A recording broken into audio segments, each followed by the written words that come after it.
Well, first of all, let's welcome the cat into the episode. Who is Uh, that? I can't see. Who's that, oh, Liam? Socrates is right here. What's up, Socrates? How are Oh yeah, you? I could say that because I can roll the R's in Arabic. Socrates, yeah. kind of like Warat Dawali.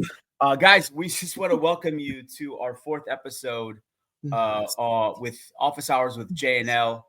I'm here with Dr. Liam O'Mara the fourth with Socrates, and today's topic I hope you find really interesting because I'm excited about it. It's about Palestine. We're going to talk about a number of things, and I'm just going to pull my notes because that's the best way to do it.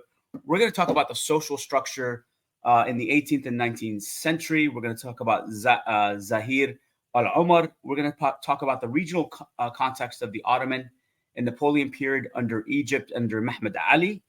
And then we might land on the revolts of 1834. And that's kind of how we want to wrap this episode up for you. That does not mean we end here, because we cannot confine the topic of Palestine in just 1 hour or 1 hour and a half. It's multiple episodes. Liam's done a 6-hour lecture, I think, last week with Freedom Advocates Live or the week before. So you can imagine for us to shortchange this conversation would be unfair to you as the audience. And quite frankly, unfair to me because I'm learning a lot of this as well for the first time. Hey, well, so what's up, Liam? How you doing, man? How's your week been so far? How do you? It's good. I'm still kind of I don't know, recovering a little bit mentally from this. My family really wanted to do something for my 50th. So we really did it like a month late. So we just did this last weekend because we wanted to make sure all the kids were free and whatnot because my brother's family was going to come up and all that. So it was basically my entire extant family except for one of my nieces who's up in college. And, we just bopped around in the mountains, went bowling, went hiking, all kinds of fun stuff. But 3 days in a row around 7 people is a lot for my antisocial self. So I'm kind of like getting back into my routine, I hear you. So yeah, it was a lot of fun. It was, we hadn't done anything like that in a very long time. So it was neat. Well, it's a short period of time, so hopefully it wasn't too overwhelming. And now you're back. It was perfect time wise. Like not overwhelming at all. It's just getting back, putting things away, and getting back in my groove. Dude, you're a busy guy, man. Because you got a lot going on. Every time we chat via Discord, you're doing something either in the house, outside the house, or with the kiddies. But you know what? If that's what you got to do to stay busy, man. I love it. It's awesome. There's always something to do. There is always something to do. As a matter of fact, after this, I'm going to a tattoo shop with my oldest. She wants to go to a tattoo shop in Torrance. So I'm like, all right, fun. Yeah. So we, people go window shopping at like malls. We go window shopping at tattoo parlors. So I don't know. So I've got 8 tattoos. She's got a couple. And I got her when she turned 18. We actually drove together to get her first tattoo because I wasn't going to say no to that, And so she's gotten a couple more since then. And I think she wants to go get like a bird of some sort. I don't know.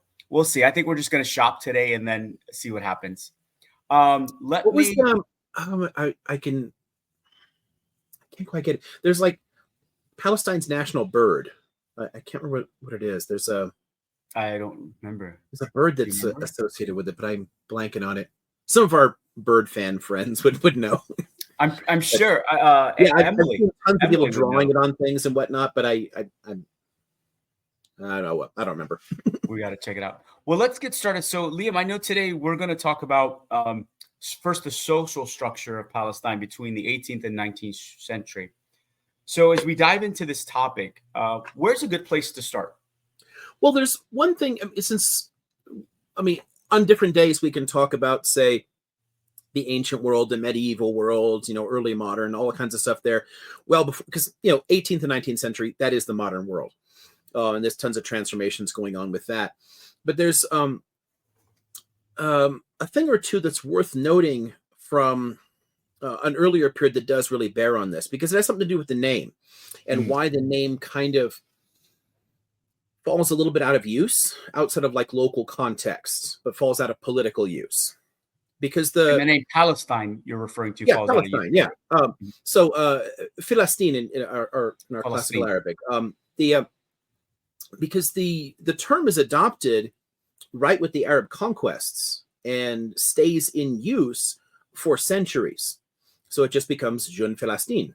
And they even divided it up into 3 sections, the same way the late Roman Empire did. So like what people often call the Byzantine Empire or the East Roman Empire, they had divided into 3 basic sections. And we tend to forget that while this area does have a lot of geographic continuity, there's also a few breaks in it. So like the very southern part, the desert areas, tended to connect more to the deserts of like northern Arabia and Sinai. And then the hill country and coast plain are sometimes viewed differently from the Galilee area, the giant valley there that kind of like stretches up into Lebanon. Tons of like overlap in that area, but for political reasons, they're often broken up a little bit. And that division goes back into the Roman period. But the area overall, Jeune Palestine. And it stays that way until the Crusades. And when the Crusaders conquer the territory, when they end up defeating Seljuk and Fatimid forces and take control of the whole area there, most of this region ended up just becoming called the Kingdom of Jerusalem. And after that, when it's taken back, when the Ayyubid Sultanate defeats that, and then the Mamluks take over, the name kind of fell out of use after that point, and it gets divided up much more based on individual cities. So different sections were named based on the name of the city that was its capital, rather than having a kind of, even while broken up in multiple parts, they were all called Palestine. Go back to the Roman periods. In the Latin periods, you like Palestina Prima, Palestina Secunda, Palestina Tertia. Like, so there was a little bit of add to the name, But instead of like 3 Palestines in Arabic, which is what we had for a while, you end up with regions broken up based upon major cities for a while, and the area does lose a little bit of prominence too.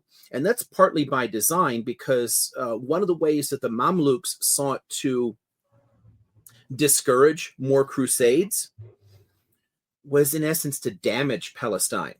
Now, they damaged it, but they also talked it up, and it's a weird kind of contradiction. During the Mamluk period, there's something like 50 books, produced that all talk about how super awesome Palestine is, and everyone should visit Palestine and go see these holy sites. And like, this is where Muhammad tied his horse up when he went up to heaven or whatever. Like, you have all these like things taught so that people would relate to it more, so they would feel its importance. So if there's ever a problem again, then it's easier to call jihad and get people to defend the territory, because it's understood to be part of the Muslim world. But they also economically and politically damaged it to make it harder for the Crusaders to take. And one of the main things was, because they kept launching crusades. Only the first crusade worked, but there's like 9 of them before they finally gave up. They just kept trying and trying and trying. And the idea never dies out. It's really worth understanding that people were still trying to call crusades in the 17th, 18th, 19th century. The idea was still there. It just, the politics in Europe sort of precluded them wanting to do it. And one of the reasons for that, though, is the Mamluks destroyed the walls of Jerusalem. And they're down for some years. And when you take the walls down in a city in the ancient or medieval world, no one wants to go there. No one wants to live there. So the population plummets. And as a consequence, this is true for a lot of like the smaller towns as well, like areas all over the place. The walls get broken and never get repaired, because if you take a city, and this again, you got to like go back to pre-gunpowder times, because I can wheel up a giant cannon and blow a hole in the walls now. Walls are useless. That's why cities don't have them. But before gunpowder, walls were very useful. If you take a city, if you manage to get in, you already have walls. You can just repair the damage you did, and you can defend it from the next guy who tries to take it. But if there are no walls at all, it's really hard to build them in time before somebody comes and takes it back from you. Right. So it makes further crusades essentially impossible. And that continues into the Ottoman period. When the Ottomans grow, and without getting into a big story there, they become the global superpower in their day.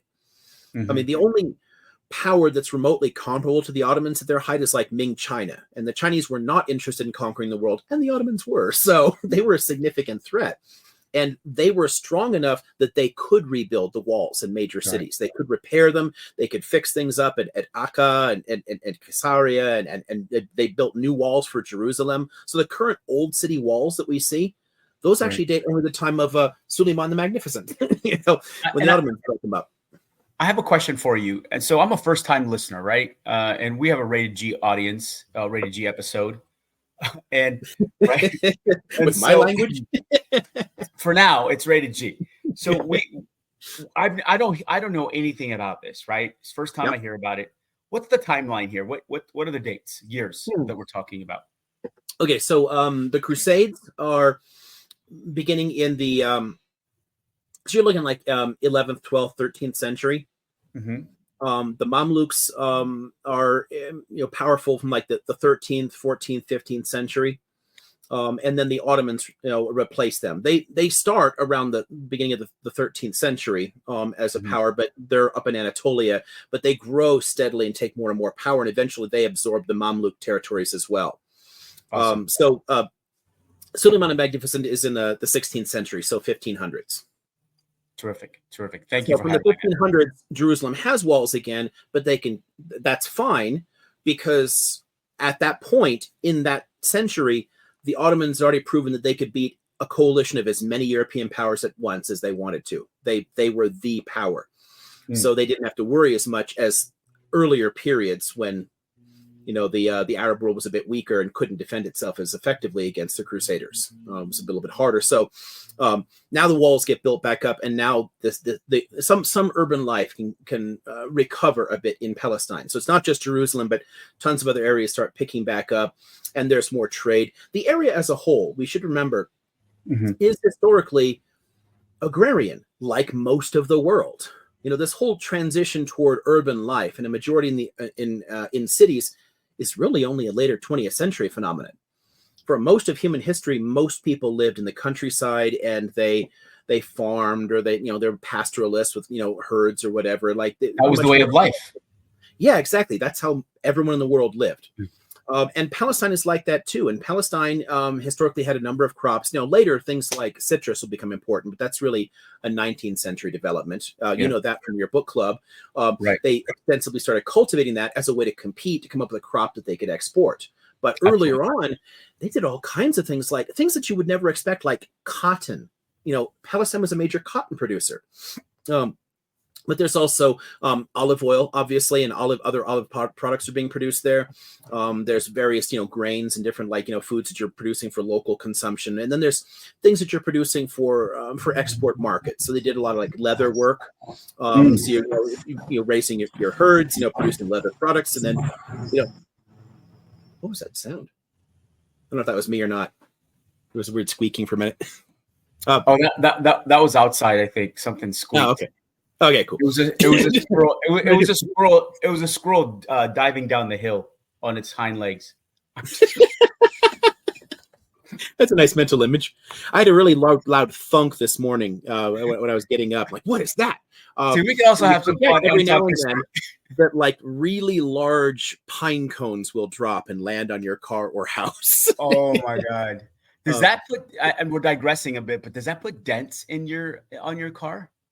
The local, like the Jeffrey pines, no, they would not.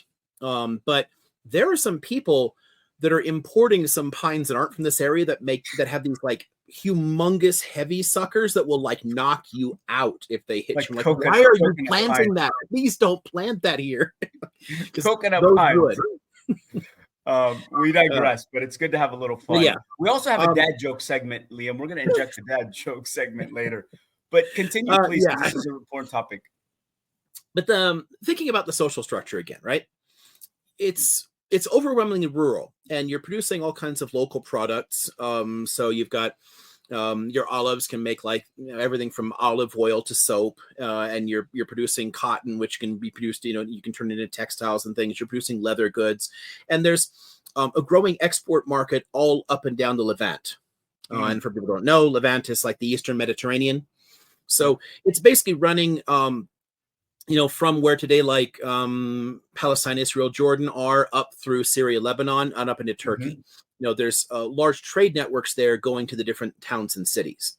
And these goods are moving around and they're contributing more and more to it. But it is going to stay overwhelmingly rural really until late in the 19th century. So the urbanization process in Palestine is in part a consequence of Zionism and people buying up land and kicking people off of it. So it'll change things. So we don't get into that today. Right.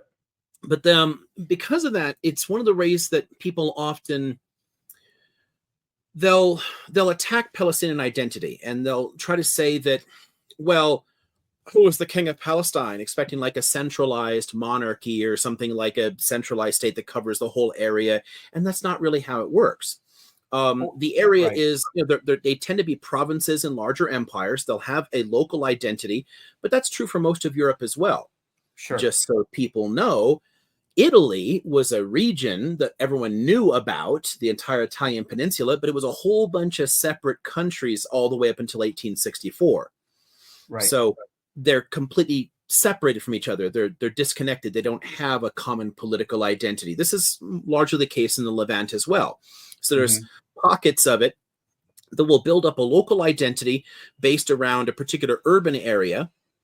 But in the whole of the southern Levant, there still is an understanding that you do live in Palestine, right? There's that local memory of it, that understanding of it, even though the name was kind of dropped out of political use since the time of the Crusades. It no longer denotes political provinces in these empires. But everyone kind of knows, yeah, I still live in Palestine. That's just a given.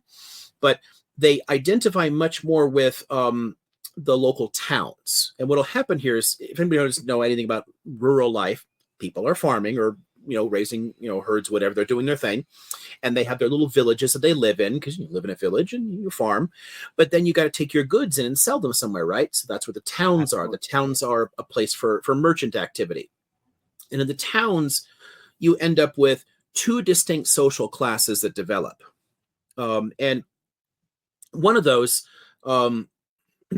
just borrowing a term applied in scholarship during the 20th century, as people are looking at this, one of them we tend to refer to as the notables, but you can think of it as a kind of like local aristocracy. This is like your political class. These are the people that mediate between the local Palestinian peasantry and the central authorities in Istanbul. Makes sense. So, who's going to like manage things? Who's going to collect the taxes? Who's going to like talk to the central government so you don't have to? Sure. Makes sense. So and this is, again, the norm in much of the world too. It's not like it's that unusual. Right. And I think the idea when the idea of the question of who was the first president is more of a Western ideology that's imposed on very specifically a later 19th century one too, because you couldn't apply it in most of Europe either. Right. It's not like people do this for political reasons. So anyone who's watching this, think carefully about this, because if you ever hear somebody attacking this and saying who was the first president of Palestine or whatever, what they're trying to do is delegitimize Palestinian identity as a people. Ask yourself why they don't do that for Slovaks. Or Slovenes or Bosnians, Albanians, whatever. There's just tons of peoples that clearly have a distinct identity. I mean, Albanian, it's Indo-European, but it's a language isolated. It doesn't even match any of the languages in the area. It has no close cousins. But Albanians are Albanians and have been Albanians for thousands of years. They've just been part of other countries around them that people had conquered the area. But everyone just still knew this is Albania. Somebody else controls it, right? I mean, it didn't matter if it was like Romans ruled it or Ottomans ruled it. They were still Albanians. But no one's going around saying, who was the first president of Albania? It's only got... Okay, that's a voice I haven't heard yet. I think you make a good point, because clearly the ideology of Zionism is to delegitimize the identity of Palestinians, because otherwise it wouldn't be a moral ideology. And so, because if you recognize that there is a distinct people there and you have displaced them, that's a crime, yo. So they're trying to say, oh, they're just Arabs like all other Arabs, and they just, why don't they just go to Egypt or something? Well, they're not Egyptian and they speak a different language. For anyone who doesn't know, Egyptian Arabic and Palestinian Arabic aren't a lot alike. They have a very distinct, completely different. Complete. Yeah. Look, I have a difficulty understanding the Egyptian dialect, and let alone understanding my own dialect. So please, there's a clear distinction. Even Very clear, Lebanese yeah. dialect is different than Syrian dialect and Palestinian dialect, And you know what? There's especially too, where okay, if you're raised in a there's certain an part of. interesting point here too that's worth holding on to as well, because we use the word dialect for political reasons. Mm, They're not actually dialects; they're distinctly different languages. please share It's more. it's like, okay, so to go back to my Italian example, the modern country of Italy refers to Sicilian and Venetian as dialects of Italian. That's literally false. The Italian language was invented in the 19th century, and it's based on the Tuscan language, and it was created as a modern standard for the entire country. But Venetian evolved directly from the local common form of Latin.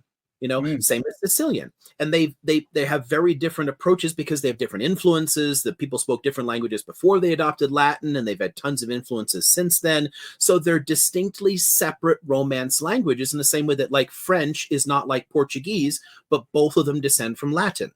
The different forms of Arabic, whether you're talking about Moroccan or Egyptian, like the Gulf Saudi, or like the two Mesopotamian forms, or Eastern Arabic, our Levantine Arabic, they're distinctly different languages that evolved from classical Arabic, and they not only have later influences, but they're based on the local language. So a lot of things in Palestinian Arabic, there's a significant Aramaic substrate because people spoke Aramaic before they adopted Arabic. Arabic, So right? there's tons of Aramaic influences. For Egyptian, it's tons of Coptic influences, the ancient Egyptian language. And that radically affects not only pronunciation of basic things. If you ever wonder, like, why does French pronunciation sound so different from Spanish?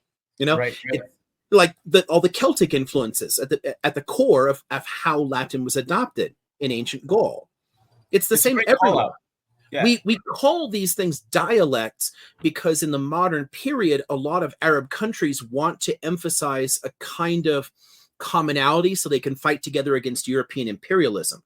It makes, it's like, I don't know, to quote, like, because there's a new one out in the cinema right now, like the Planet of the Apes films, Apes Together Strong. It's got that like solidarity idea, like we're all together, we're all Arabs, and you want to focus on that. So there's a modern standard Arabic, but that also itself, it's artificial. And Liam, you have to do that. You have to do that voice, like, together, strong. Hearts together, strong. Apes, apes. Okay, go ahead. Sorry, Liam. But yeah, it's important to understand that these areas do have distinct local identities in the same way that Italians aren't Portuguese. Yeah. They speak a language that relates back to an imperial power that brought it in, but they all gave it their own spin, and they did that because they already had an identity that predates that conquest. What a lot of Zionists are trying to do is they're riffing on the modern attempts at political unity and saying, look, Arabs are just Arabs. And that's just literally bullshit. I mean, it's false. Yeah. So, yeah, I mean, Palestinian Arabic and Egyptian Arabic aren't dialects. They're both descendants. They're separate descendants of classical Arabic. Makes sense. Thanks for that call out and clarification. Because all I've learned my entire life, and to a certain extent, my fault, is a dialect, right? And so for you to clarify the separation of the two or any other language is extremely important. So thank you for that. Yeah, so the reason we can't do it is just the modern politics around it. So this dialect term comes in, but it's really sloppy just in terms of like the linguistics of it. I mean, scholarship and politics really don't agree on a lot of things. Our political reality imposes things on the facts. For sure. And things that are nonsensical as well at the majority of the time. So back to the social structure. Okay, so back to the social structure. So we've got our politics of notables in Hourani's phrase, and that's our local aristocracy that serves as a mediating force between the Palestinian peasantry and the political elite of the Ottoman Empire. But you also have a significant merchant class, and they are different. And the merchants are making tons and tons of money because they're moving those goods, back and forth, and buying and selling and all that kind of stuff. So you do have a small urban core that's a mix of these notable families and these merchant families, and they sometimes mix and merge a little bit, but they are distinct socially. And out of that, in the Palestinian towns, you've got all the different artisans and craftsmen making stuff, selling stuff, moving things around, and you're increasingly modernizing in the same way that much of the world is at the time, because trade is getting a lot easier by the time you get to the 18th century. Ships are more common. Goods are being moved over longer and longer distances. Better roads are being produced. So instead of being stuck at a very tiny local level, people are increasingly interacting in a larger world.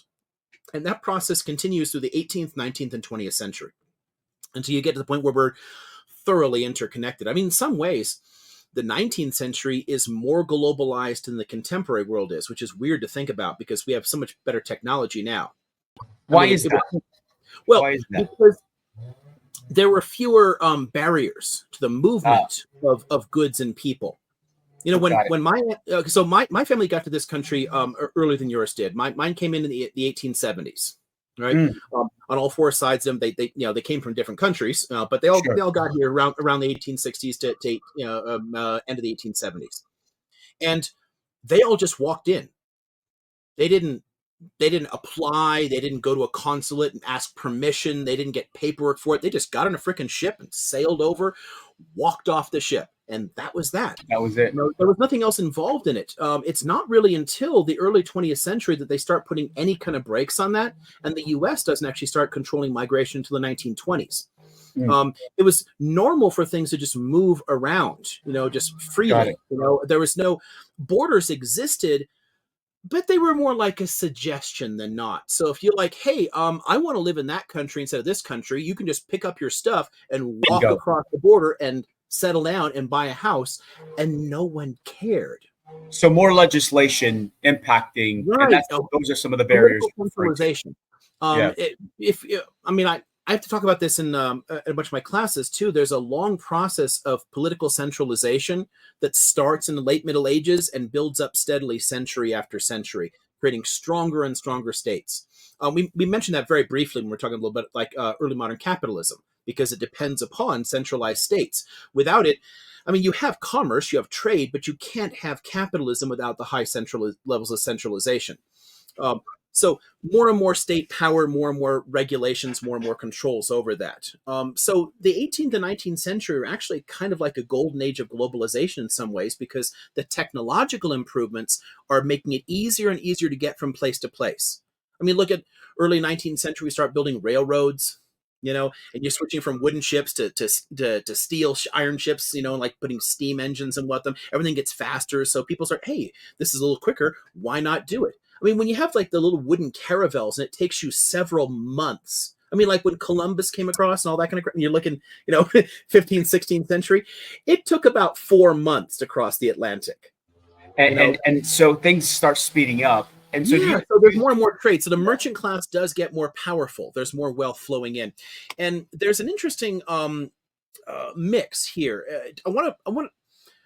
Okay, so without getting into a lot of the different reforms, everything else, again, we're trying to hit some highlights here. I want to note something about the development of the first actual autonomous modern Palestinian state, like a country attempting to be developed in Palestine, separate from the empires.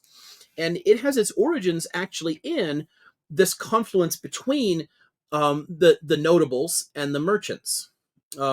Because Zahir Al-Umar, and my pronunciation is always terrible compared to yours, but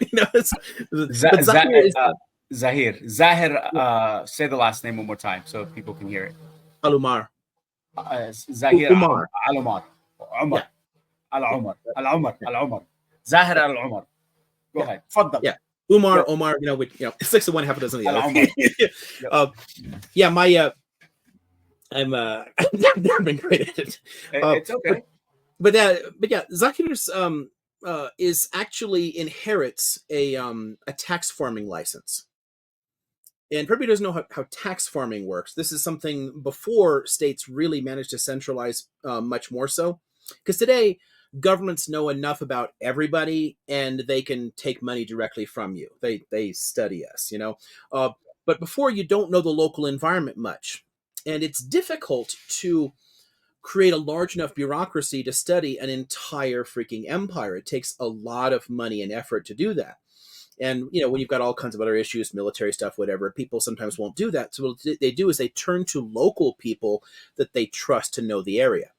So here is this local Palestinian figure. You sound, oh, he knows his area. He knows the people. He knows what they can afford. He's going to get this license. Here's this document that says he can raise taxes there. And then a portion of it goes to Istanbul and the rest can be kept locally. And when somebody gets too oppressive, they tend to like replace them or whatever. But because tax farming can be pretty bad. I mean, if somebody's like, "Oh, I can take whatever I want as long as I get half," cool, I'm gonna rob everybody. I mean, it's so it can be very problematic. But when it works well, you're picking people that you can kind of trust because you count on them knowing the people and what they can afford, and they have this license to do it. So Zahir's father does this. And he's going to inherit that franchise. And what he does is something very, very different with it. He uses it as a stepping stone to build power for himself, to build a political base. Now, this starts in the Eastern Galilee.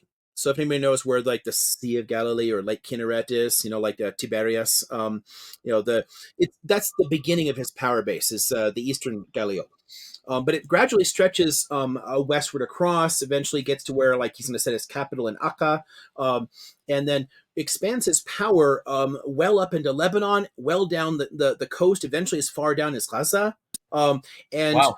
With sort of subsidiaries, never directly controls it, but he actually controls the northern hill country as well, the Samaria region. So like Nablus and all that, all become part of his state. So it never encompasses all of Palestine, but it encompasses most of it. Wow. And so a lot of parts that leave out are like the desert areas. And so when you say he expands his power, is that through land acquisition or is that through a constituency? It's from building local coalitions, you know, so co-opting local figures there, like, hey, you know, like you'll be stronger if you work with me. And then some of this directly fighting other powerful figures. So he frequently ends up butting heads with the rulers up in Damascus, because everything is usually based around individual powerful cities at this period. And, you know, there's jealousy from these other players, and this sometimes did lead to direct combat. But what he's doing is he's actually creating a system based around, well, it borrows some of the best elements of the Ottoman regime, which was notable for its religious tolerance. It actually had separate legal systems for each of the different sects. So Jews and Christians or whatever were never ruled under, you know, Sunni Sharia law. You know, they used their own religious legal systems. But it still is essentially a religious state. What Zahir is doing is, in some ways, trying to get past the need for completely separate legal systems and actually applying a kind of real tolerance. In some ways, it's following the same basic trends that are developing at the same time in Europe towards broader religious tolerance towards people as a way to end all the different religious conflicts that Europe had. We tend to forget that the Muslim world was historically a lot more peaceful in religious terms than Europe was. Europeans were killing each other over minor religious differences. But out of that process, they start developing new secular politics. And Zahir is actually doing something similar, trying to come up with a basic secular administration that's based much more around merchant activity and trade, and doesn't care. Oh, you're Christian? I don't care. Whatever. It don't matter. I mean, it's tolerant enough that people actually start emigrating into Palestine from places like Greece and Cyprus. It's one of the reasons that the Orthodox population goes up a bit here in this time, because people are moving in. They're like, yeah, cool. I'll be happy to be a Palestinian because this is fine. This isn't going to bother me. It doesn't matter. He's Muslim. I'm Christian. Who cares? We can all get along because we're all here to make money. So it's building like his own little merchant empire. Sure. And so he's inherited this tax formation. He's giving some money to Istanbul. He's building coalitions through land acquisition, through various individuals. You've got people immigrating into Palestine, and so potentially, ultimately, to build a state. That's the goal here, right? Yeah. The way to get to that is actually what he does, and this is where we do have to start thinking of this as completely autonomous and in many ways de facto independent, he stopped sending the money to Istanbul. He just keeps it for himself. And what he does with that money is he spends it locally. So a whole bunch of like mosques and churches and whatnot in the area, he's contributing money to build. Still in Palestine today, there's a bunch of older buildings that descend from his construction and his contributions. He's keeping the money in his own area and acting as if he was independent already, and then spending it to build those close relations with people and build loyalty. Like, hi, I'm going to make things better for you. I'm going to build infrastructure here and improve Akka so it's better for you to live in, because the money isn't going to be taken by, oh, those guys up in the capital, whatever. You know, it's the old story, like the central government are the bad guys. Support me instead. Right, and he's not hoarding the money to himself. Obviously, he's putting it into the community, which speaks volumes. Now. Yeah, I mean, a bit of both. I mean, he's obviously going to do well for himself, as all local elites would when they're doing that. Of course. But he does, because so much of it went to the capital, he can do well for himself and he can splash out on the community. I mean, look, why wouldn't you, though? I mean, if you're putting back into the community and now you've taken a piece of the pie that was going to Istanbul and keeping it for yourself, yet contributing back, I mean, isn't that what most people do nowadays that are in that situation, that they're wealthy? Give back if I'm righteous to a certain extent, right? That's always the idea, at least, is if people do well on a system. And it's one of the reasons that, honestly, it's self-defeating when wealthy people oppose higher taxes, because with high taxes, they're still super rich, or like massive contributions in the community, they'd still be super rich, but it actually, in a sense, makes life better enough for more people that they're not going to get the torches and pitchforks. So whether it's charity or taxes, as long as the wealthy dump tons and tons of money in and people are well enough off, people tend not to be, it's not worth it to them to. Right. Unless you're hoarding, you're hoarding it, then that's different. Yeah, when you hoard it and refuse to contribute, then that's when we start planning revolutions. so yeah, that's the trick. This is one of the things that wealthy elites have always either learned or not learned over time. And when they don't learn, that's when they get overthrown. As long as you're dumping more and more money in, people are like, oh yeah, he's not bad. He's a good guy, and it works. So you're building a state here. And one of the things that you'd see, I don't know, I like this kind of as a parallel because it's easier for especially a lot of American audiences to follow. If you think, well, you might say this is autonomous or whatever, but it's obviously part of the Ottoman Empire. Look at the map. It's not an independent country. Like, yeah, no kidding, it's not independent. But was the Confederacy independent in the U.S. Civil War? Great point. And the argument there is, de facto, it's independent. It has a constitution, a president, laws, an army, uniforms, blah, blah, blah. It's doing all of its stuff. It has its own diplomacy, but it was never recognized by other countries. It was always legally part of the United States. That's one of the legal problems with the Civil War, is that technically the Union Army was shooting American citizens, because we never recognized the Confederacy as a separate country. We just treated them as rebels and traitors. So what you've got here as a state is like that. It is de facto independent. It keeps its own money. It has its own army.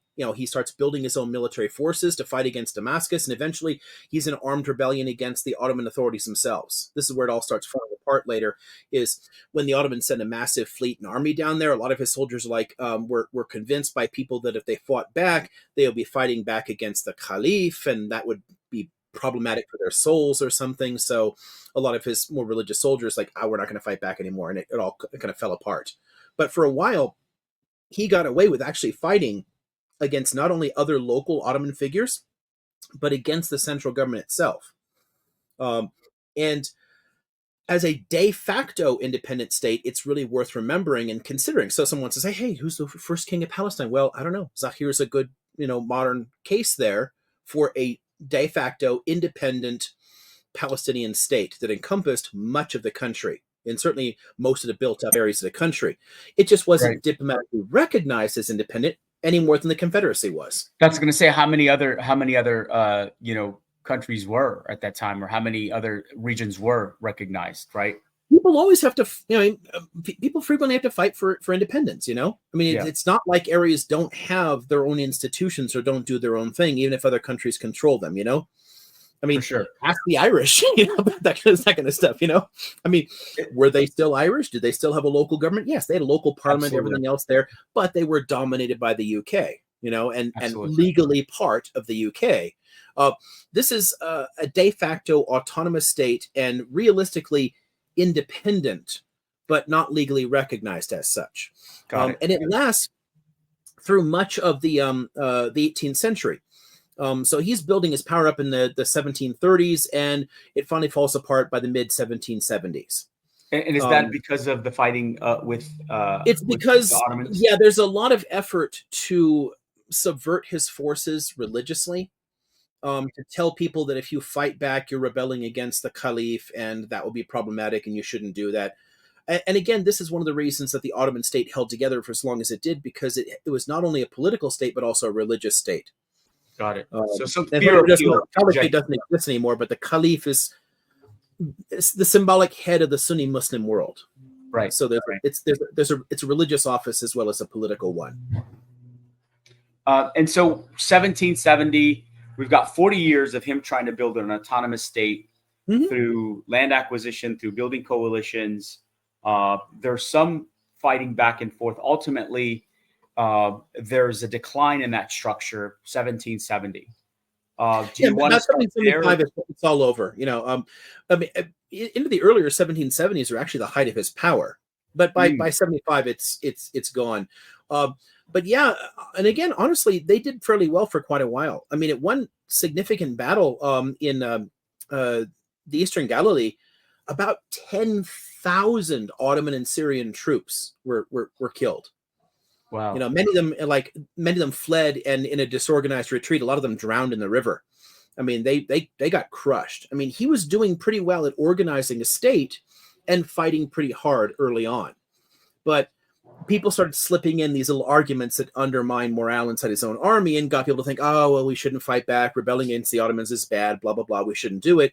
And eventually, once a whole bunch of Ottoman ships showed up in 1775 and started bombarding Akka, with their cannons, right. They for the first day or so they're fighting back, and then it stops. The guns go silent. We're not going to fight back anymore. This is done. So at that point, he flees the city.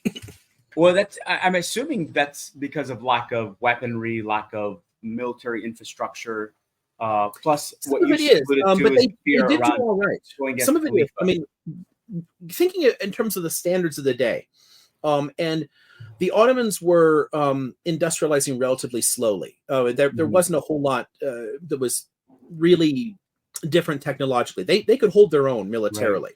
Right. And in fact, he had the right libertarians would love this. He was telling people, you all have to carry pistols and a saber. You cannot go out. You got to be armed. You got to be trained. He's basically enrolling everybody into militias to fight back. The West and the East. So he could have done all right militarily. Right. It's more that people decided they didn't want to fight back anymore, and his state collapsed at that point. But up until that point, up until the Ottomans actually sent a massive fleet to finally crush him, he did all right in tons of the more local level battles. And again, in a single battle, taking out 10,000 enemy soldiers, they were doing all right. Yeah, I would imagine in a single battle. So subsequently, what happens now? 1775.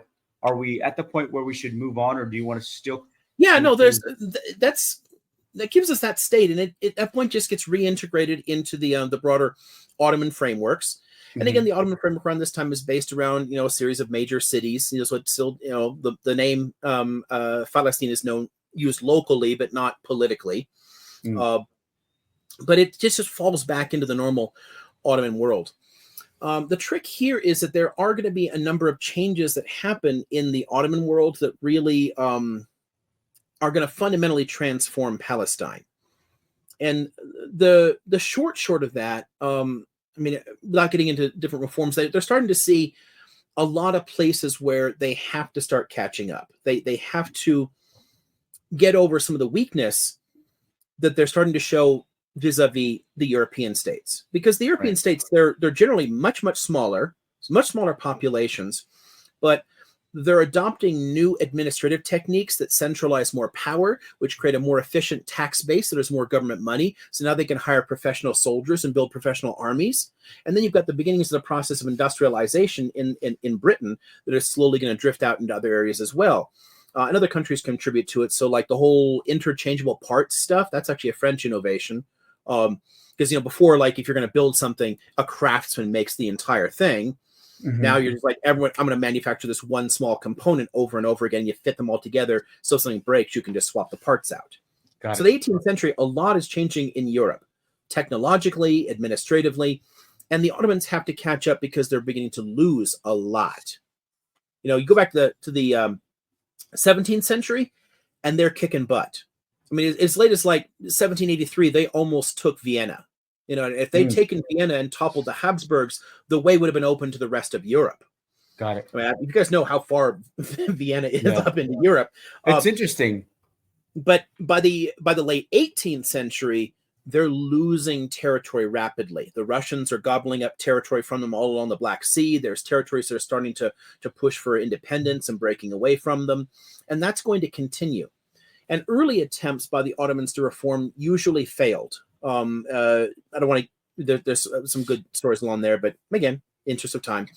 But there's a number of things that you start to see as you're ending the 18th century that are going to change a lot of this, and are really going to show the true need for that. And one of the biggest ones, in terms of its long-term effect, is actually Napoleon's conquest of Egypt in 1798. And what's interesting about this is that he pulled off all the planning for it in secret. No one knew where he was going. The soldiers didn't know where they were going. They just, put together all the supplies and sailed off. And then he landed his forces, marched in, and almost immediately defeated the military forces there. Just took the territory very, very easily. Now, it was hard to establish control, to convince people he was there for the right reasons. Right. There's all kinds of fun cultural and linguistic issues going on. It's very difficult because he's trying to con people. Like, oh no, you shouldn't fight back. You should totally want me to be here. Yeah. And like, bro, what? But I'm your best friend kind of mentality. Yeah. But the military conquest was quite easy. And a lot of that is just tactical. Like, what's changed, right? The French troops would line up in neat little rows, and they would all aim, but no one would pull the triggers until a single command, and you get closer, and then there's a big volley and things drop. And the Mamluks are charging into battle, firing their pistols on their horses or whatever, and they're still thinking like it's, a century earlier. They hadn't adopted they have the same technology. They still have the same basic, flintlock guns, but the tactics are different, and they can't really stand up to that. So the conquest is quite easy. Where he runs into problem militarily is when he tries to conquer Palestine, which I think is interesting, because his forces march from there over into Palestine, and they're trying to take Palestine and Syria, and he got his ass kicked by the Ottomans, and had to retreat. So he literally abandons his forces there in Egypt, and he goes back to France and just claims victory. I conquered Egypt. Look how awesome I am, and that helps him later to become dictator. But he's don't talk about how I got my ass kicked in Syria.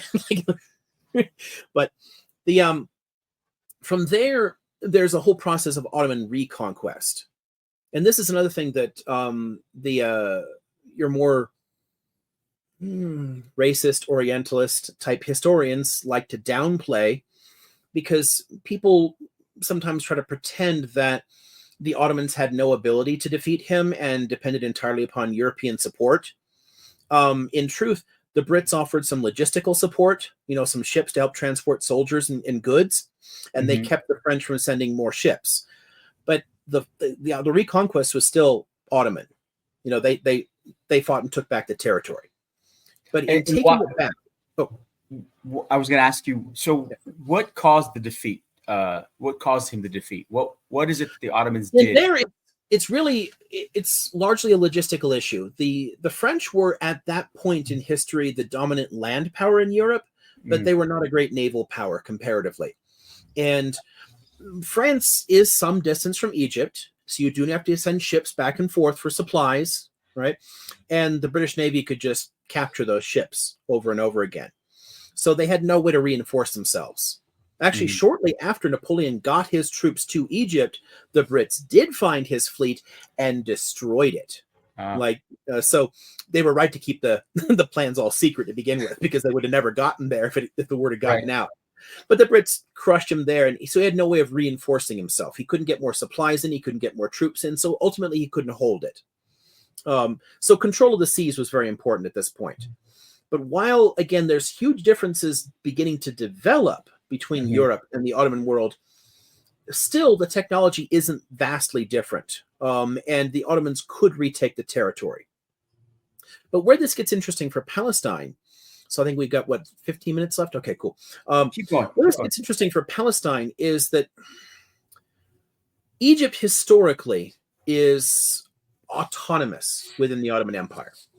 It's part of the empire, but it's largely left alone to govern itself. It just contributes a significant amount of taxes to the government. So everyone knows once you retake this, whoever is in power is going to be a pretty powerful dude, right? Right. And this the guy who wins that power struggle is Mehmet Ali. And sometimes if people are follow along, read this in other books here. In fact, if you want to read about like Napoleon in Egypt, you asked about some books earlier. Juan Cole has a great book about Napoleon's fight there. There's a few on this, but I like his a lot. And the first name, Liam, was Mahmoud Ali. That's the first name. Yeah. But I say frequently in a lot of historical sources he's called Muhammad Ali. Muhammad Ali. Okay. But I don't use it for two reasons. Not only to avoid mixing up with the boxer, but but also he's Ottoman, not Arab. So why not use the Turkish form of the name? Right. Absolutely. So Mehmet Ali is going to win that power struggle and create the Khedivate of Egypt. So he creates his own power structure there. And out of that, he does a few things that are kind of remarkable. And this might seem like a little tangent, but I want to spend 5 minutes here and just note a couple of things on this, because Egypt under Mehmet Ali is actually one of the first truly modern countries in the world. And everyone tends to forget that now, because by the late 19th century, Egypt gets absorbed into the British Empire. It's colonized, blah, blah, blah. It's, knitted back into the global periphery. It stays a poor country, right? Sure. But it didn't have to be that way. The reforms he was doing, if he hadn't overreached militarily, Egypt would have been one of the great powers in the world. So first thing, the nation state model is only developing in the late 18th century. Revolutionary France is the first modern nation state, and it doesn't survive. It collapses after the Napoleonic Wars. So after that, you've got a few other places that become the first stable, effective nation states. And nation state a state is the country, the institutions, the government, all that, but built around a particular common identity that people have. And that's a new idea. People usually didn't build countries around a particular ethnic or cultural identity. Didn't build them around people. And Liam, pause there for a second. Stay in the light. When you leaned back, it got dark. Yeah, good. So here? Yeah, come up a little more. Back up a little more. Go to your left a little. Back up. Back up. Good. You're good. Yeah, there's more light here because when you were leaning, it was this is what we do. We do live technical adjustments on this show. There you go. Freeze. It's fun. It's so go on. I have a joke there's a guy on TikTok, which I think goes around malls, and he gets like 3 million views. Just to digress, because we have time. He goes in a heavy accent. He goes, "Excuse me, Spanish or English?" And they go, "English." And he goes, "The first person to move is gay."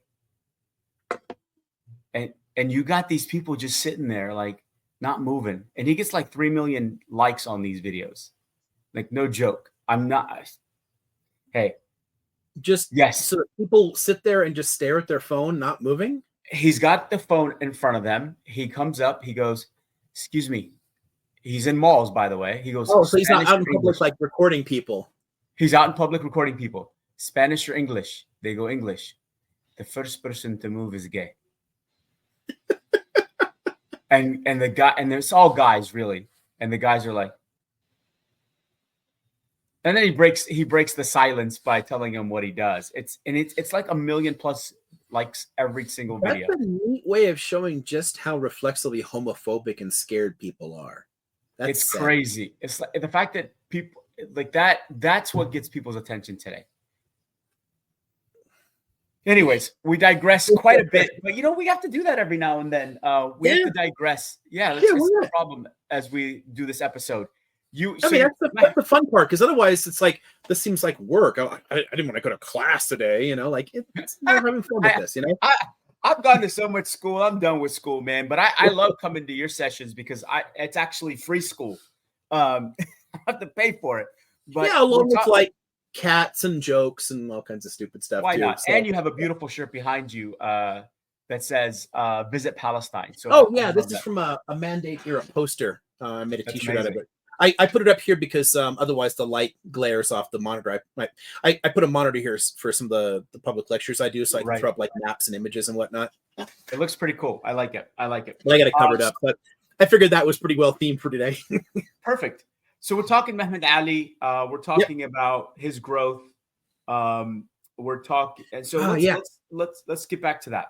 So again, one of our earliest nation states. And again, this is the beginning of the 19th century. He's achieved control. I think he manages to really consolidate his control by about 1803 or so. Mm-hmm. Although he still has to deal with some of the local elites until he ends up massacring what's left of the Mamluk elite in 1811. It's a dirty trick. Like the Ottomans ask him for his help to like beat a Saudi uprising in the Hejaz. Because the Saudis are from like Najd province in the interior, and they occasionally threaten the Hejaz area. There's a few earlier attempts to create Saudi states in the 18th and 19th century before the current one. The current one's like the third Saudi state. They tried a few times, but they're threatening the Hejaz and taking this area. So like the Western Arabia, and the Ottomans ask Mehmet Ali to defeat them, to send an army over. It's like, cool. I'm going to send my son on this expedition on his first solo command. So he invites all the Mamluks to like a banquet. And it's kind of like, we saw Game of Thrones, like the Red Wedding. Like they lock the doors and then that's what I was thinking as soon as you said that, like Red Wedding. Yeah, they just lock the doors and wipe them out at a blow. But so by 1811, he's got total control over the country. And he starts aggressively centralizing power. He starts taxing the religious endowments, the different waqfs, and any that don't have their founding documents anymore. So like, I don't know, if there's a fire 500 years ago, I don't have the document anymore. Well, sorry, that's state land now, it's mine. And he seizes it outright. He's doing all kinds of stuff to build up his own power base and economic base. But in the process, he's sending people off to Europe to study, sending people off to school there to bring back the newest ideas. He's translating tons of books in, so they're getting tons of books that are in English, German, French, whatever, translated into Arabic. And that actually leads to a significant literary renaissance in the Arab world.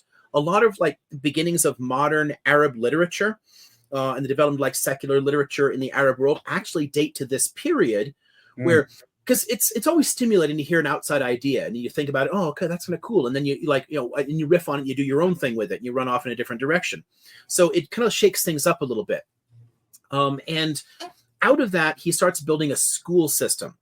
And that school system is one of two ways. There's a school system, and then he starts drafting people into the army, like conscripting people.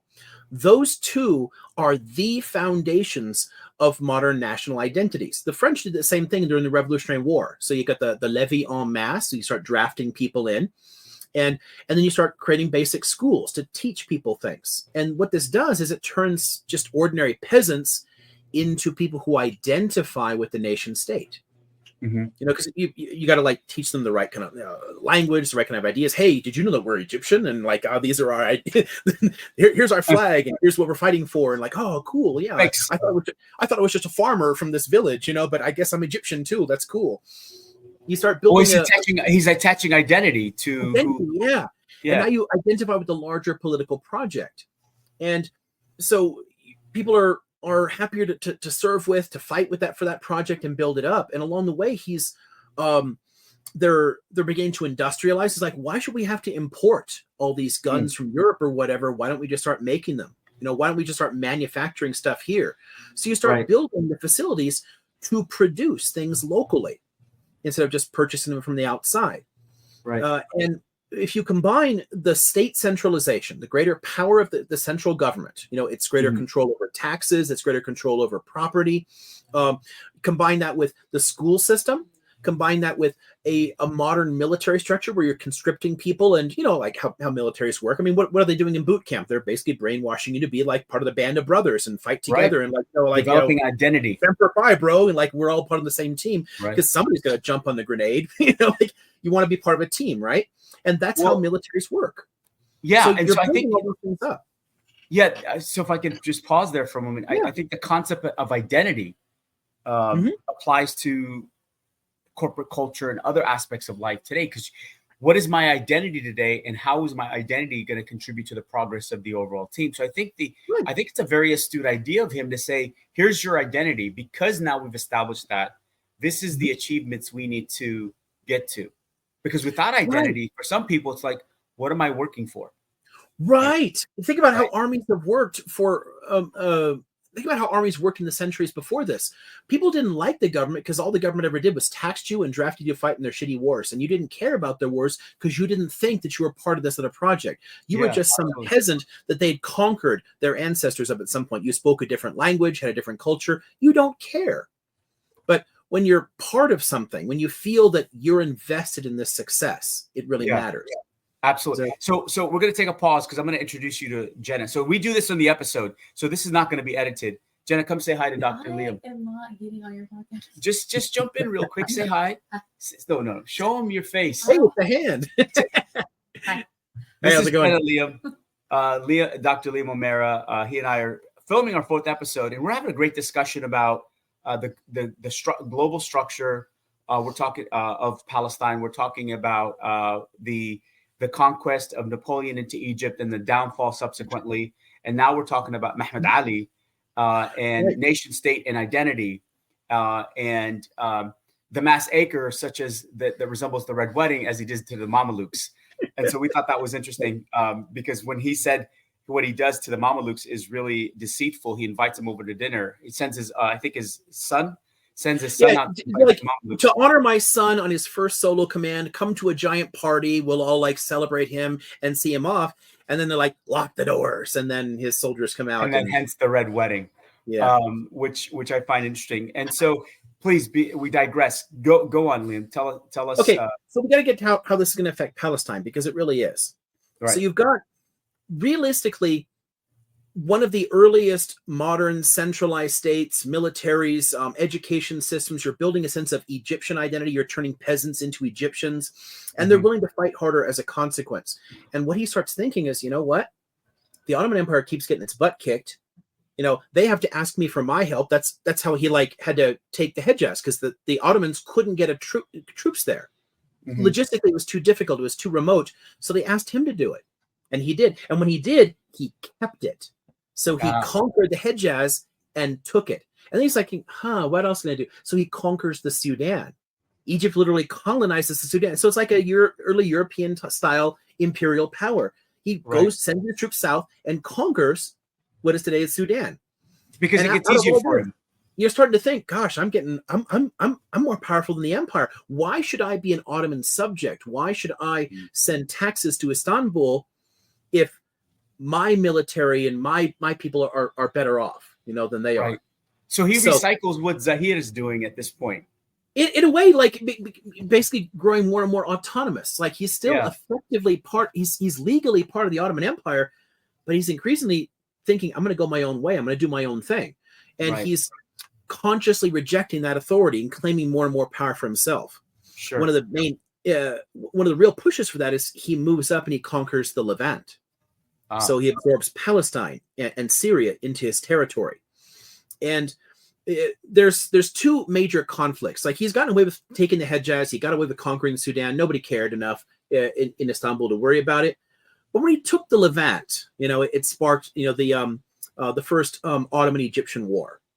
So it's kind of like a civil war inside the empire. And what year? Right? Nail down for us the year on that one for those who have first time. You're in the 1830s. 1830s. Awesome. Yeah. And so we're getting to the 1834 revolts. Yeah, exactly. Yeah. So the revolt takes place in between the two Ottoman Egyptian wars. And he takes this territory, and the first peace that they sign leaves him in charge of the Levant. He seizes control of it. Right. So he stops his march because he was honestly trying to topple the Sultan and take the whole kit and caboodle. Because, like, why not? Why shouldn't I be the Sultan? You know, why can't I be greedy? Yeah.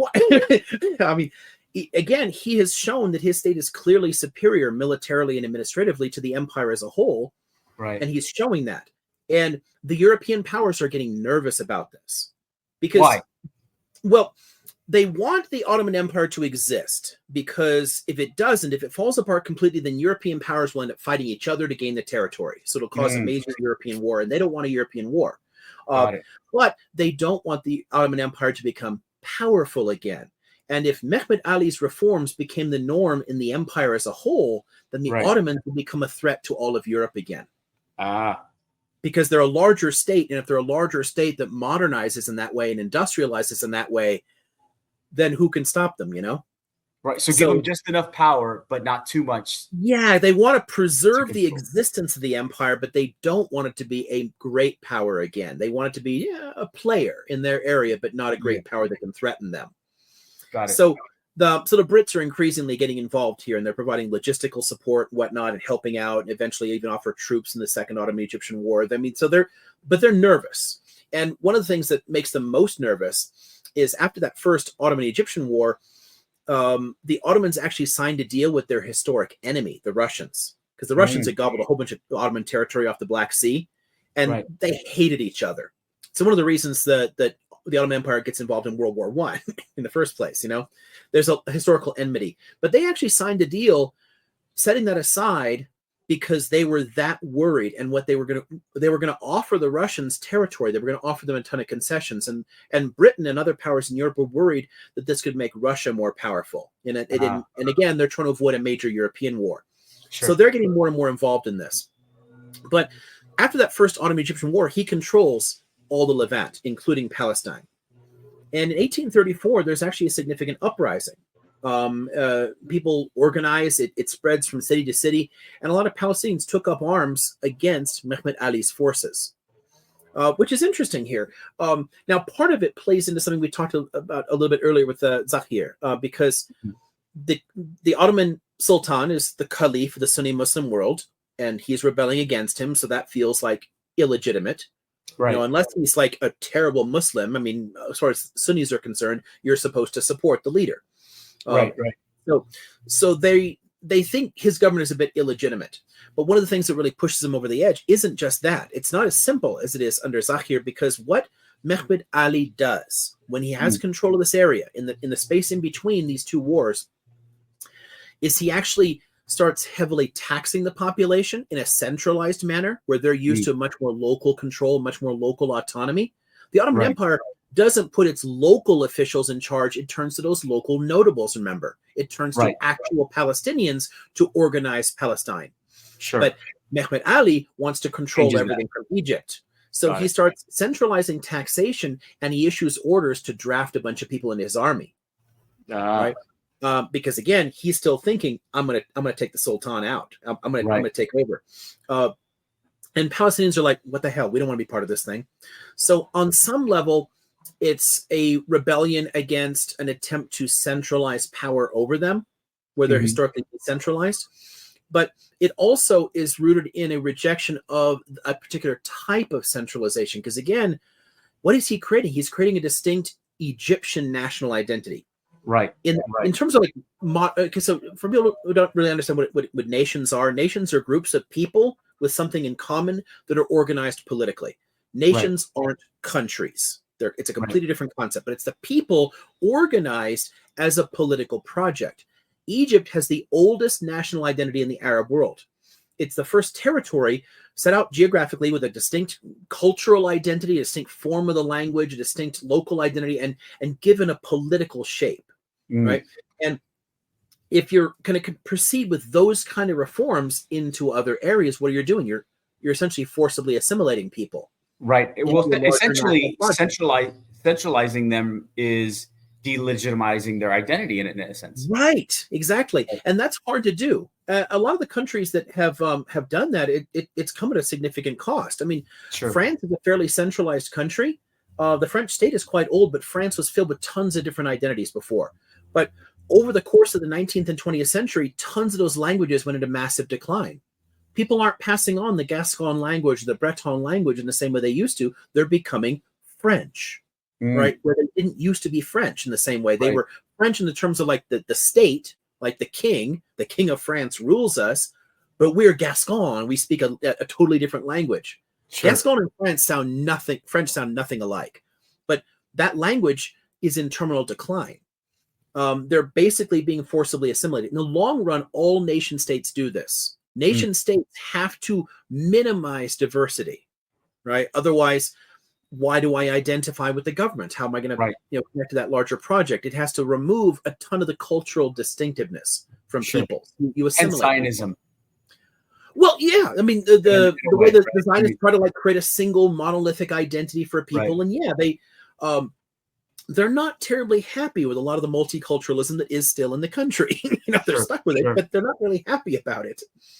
So yeah, the Palestinians are largely rising up because not only is it an outside power, not only is it taxing us here, but because of the way it drafts us and the type of state that they're building, there's a danger to Palestinian identity itself being damaged by this. So they rise up in a significant rebellion in 1834. Now, the rebellion's crushed. This is one of the reasons it doesn't play a huge part in a lot of Palestinian historiography. But I think it should, because it does show a desire to retain that local identity, to be themselves and to maintain their local autonomy. Again, remember, before the rise of modern nation states, governments all around the world were massively decentralized. People's local identity didn't have anything to do with the capital. It didn't matter what language the ruling elite spoke. You spoke your own language, had your own religion, had your own culture. You just paid taxes to the king. And that was that. And I think that's the beautiful aspect of having diverse groups across the world. And I think what's interesting, for centuries, the Palestinians have fought to keep their identity. And I find it really interesting that this is an ongoing struggle for us. Yeah, it's honestly sad. And the tie to the land has been a significant part of it. Palestinians, of course, have changed a ton over time. They've evolved consistently. And we can get into this in other episodes if we want to go further back into the past. But keep in mind, Palestinians have been there since the Stone Age. They're one of the first settled populations in the world. Right? Repeat that, Liam, one more time, please, for the audience. The peoples who live in Palestine genetically are one of the first farming populations in the world. Some of the first places where people were figuring out how wheat works and how to farm was in Palestine. Some of the earliest agrarian experiments are there. There's been people rooted and living in that land consistently. Now, languages have changed, religions have changed, cultures have evolved. But there's always been a tie to that land, a connection to its soil, and it's just built up steadily over time. It's just evolved rather than being wiped out and transformed into something else. We tend to forget that because it's important to Zionists to delegitimize that history. But realistically, Palestinians descend as much from ancient Jews and Samaritans as from any other Canaanite populations. That one of the ways that they survived and maintained their connection to Palestine was always just to roll with the punches. Oh, you want us to be Christian now? Okay, we'll be Christian. Oh, you want us to be Muslim now? Oh, okay. You want us to speak Arabic? Okay, cool. We'll just adapt to that. We'll make it our own. We'll make it our form of Arabic, but we'll roll with the punches and we'll stay Palestinian. We'll stay rooted on our soil, as who we are. And I think part of that stems, from the fact that the ties to the land, the what's the phrase I'm looking for? It's the commitment to homeland, right? It's commitment to where I put my head at the end of the night. It's commitment to family. And so I'll roll with the punches, providing I still have ties to the land. You want me to do this? Okay, fine. I just don't want to be displaced.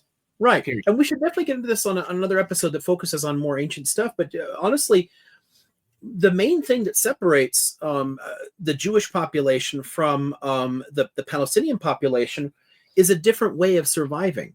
in the face of powerful empires and trying to impose an identity. Some people were more committed to the particular ritual practices, so they wanted to stay Jewish religiously, and they were willing to assimilate into other languages, into other lands, move to other areas and be a minority somewhere else just to maintain that. The people who wanted to stay on the land and didn't care as much about specific ritual commitments, they could roll and they could adapt, they could become Hellenists, they could become Christian, they could shift and change, but their ties to family and the land were more important. They're both ways of surviving in the face of powerful empires. And small peoples always have to make these kind of compromises. It's something that you see all around the world. How do people survive when there's a powerful outside force that wants to conquer you and force you to be like them? People have different approaches to it. The Palestinian approach to survival as a distinct people was to partly assimilate into an empire's demands, but stay home. And what Jews did was they partly assimilated outside, but maintained a distinct religious identity, separating from it. And I break that down into home, family, customs, traditions. Those are the things we want to stick to as long as we're allowed to keep that identity versus, hey, I'm going to repel the majority of the time. So if we were to land somewhere today, because obviously this can't be done in one episode, where would we land today? Well, I do want to end with just the 1834 revolt, but there's one neat point we can make here, especially for people who do also run into, again, the whole Zionist delegitimization stuff. I've seen a bunch of people try to mention some attacks. In particular, they'll say, well, what about the massacre in Hebron in 1834 when a bunch of Jews were killed? Palestine bad. Palestinians bad because they killed Jews. Those are Egyptian troops. And it's worth keeping in mind that it's in the context of an imperial claim from an outside power seizing control of the territory. The Palestinians themselves had risen up in rebellion. The local Jewish population didn't fight. They stayed out of it. And they figured, well, if we stay out of it, we'll be safe. Well, most of them were. Only about a dozen people were killed, right? But when the Egyptian troops came in to put down the Palestinian uprising, they were brutal, and they killed a lot of Palestinians. Among those Palestinians, they also attacked the Jewish neighborhoods and killed a dozen Jews. That's a great call out, because I haven't. And what people like to do is they like to blame. They like to say, "Oh, Palestinians, see, Arabs hate us. Arabs hate us." No, this is in the context of an uprising against an imperial power. And the troops, you guys know troops do terrible things in wars, and they tend to shoot at civilians. So, I mean, I'm not saying it's good. I'm not saying it's in any way justifiable that a dozen Jewish civilians were killed and a bunch of stores looted and whatnot. That's terrible. But I'm saying that also happened to Palestinians, and a lot more non-Jewish, and again, of course, the Jews were Palestinian at the time, but again, a lot more non-Jewish Palestinians were killed, in the aftermath of that in Hebron than Jewish ones. But what they're doing is they're selectively pulling. What they're saying is technically accurate. There is a massacre, Jewish civilians were killed, and they were killed by Arabs. That's all true. But if you take all the surrounding context out of it, it becomes a nonsensical talking point that's just used to attack Palestinians, and it has nothing to do with them. That's good to remember. So, Liam, man, what a great discussion. I can stay on for hours listening to you. Thank you for today. And look, Minerva came in, another one of Liam's cats. This is one of the more quiet, subtle cats, respectful. Say hello. And Socrates was there earlier. We're going to end this segment with a dad joke, Liam. Let's just inject the dad joke. So here's one for you. Why are chickens better at playing the drums? Because they bring their own drumsticks. Oh, that's terrible. OMG. Guys, you have just spent an hour plus with us on the office hours with J&L. If you're like me, you can listen to Liam for hours. I can't wait till our 5th episode and more topics. Liam, you didn't mention what is journal articles? For sources for this, what I do in putting together any class or whatever and working through this, I'm obviously pulling from a huge number of sources for any one of them, and there aren't any really good books that just focus on things like this, but there's a handful of things you can look at for different parts of it. If you want to know more about the social structure in Palestine, Beshara Doumani's book, Rediscovering Palestine, I think it's called. It's on northern Palestine in the 18th and 19th century, and it focuses a lot on like the relation between the merchants and notables and the local social structure and the economic structure. So that's good there. But as far as a ton of the stuff here today, if anybody doesn't know about the Institute for Palestine Studies, or the Journal of Palestine Studies, is a really good scholarly journal. Comes out quarterly. It's been around for ages. So there's a lot of good material that I pulled out from there, because oftentimes people will, you can focus in the journals on a much smaller topic and do well with it. And there's less of the stuff that comes together in big books still far in Palestine. We're trying to overcome that, but Palestine has been neglected for quite a while in scholarship. Awesome. Appreciate it, Liam. So next week's episode, you have the list. Yeah, it's over there somewhere. I don't remember which what you picked. So I think it was about financial advisement. Oh, yeah, it was. Yeah. Yeah. What I'd like to do is probably investment advice or something. Yeah. Yeah. I think, it might be a good time to bring a licensed financial advisor into the mix. And so let me reach out to some of my connects. And then, and we have the time next week for scheduled. I shot you something in the Discord. Mm-hmm. So if you're going to join us for our 5th episode, our goal is to bring in a financial advisor who can help us discuss the benefits of investing into a 401k, a IRA, a Roth IRA, contributing as much as you can through your employer. If you're not employed by corporate America, then if you're self-employed, there are other ways you can invest. So stay tuned for that. We're excited about the upcoming episodes as we continue to build this platform. We're going to have some great discussions. I've already tagged a few entrepreneurs, folks in the health and fitness industry. We're excited. And Liam's got a slew of connects that he's going to bring to this show. So final words, Liam, to our audience who have been just entertained by our dad jokes, by the cat, and your historical lesson. Any final words? Yeah, no, other than these are a lot of fun, and hope you guys keep tuning in with them. We try to keep these nice and short, so they're digestible on, if you're going to the gym or something, you can listen to a single episode on the bikes or something. But yeah, keep up with this. And also JBS does do his book clubs on TikTok twice a week. So if you're interested in that, on Tuesdays and Thursdays, and on Fridays, I tend to do my marathon office hours, which are just more open-ended questions, and we just see where people go, and people bring up all kinds of fun stuff. So if you want more of this stuff, there's more of us. But once a week, we're doing these hour episodes. Absolutely. So join Liam every Friday at 3 p.m. Pacific Standard Time. Again, open office hours, open and as many questions as you have. My book club that Liam joined as well is 7:40 p.m. Pacific Standard Time every Tuesday and Thursday. And we read for about an hour and a half, play a little music, and we have a segment called the Dad Joke segment. So we educate, we keep it fun, and we have a great collection of audience that comes, an average of 50 people that listen, and we're on our 5th book together. Thank you all for joining us. You can find this episode on YouTube for visual and audio. You can find this on Podbean, iHeart Radio, Apple, and Spotify for audio. And Amazon, yeah. Amazon. And so check us out under Office Hours with J&L. You'll see some segments posted to our Instagram or even TikTok social media platforms. That being said, have a great week. Enjoy the weekend, everybody. Stay healthy, stay active, and stay safe. We appreciate you all. Take care.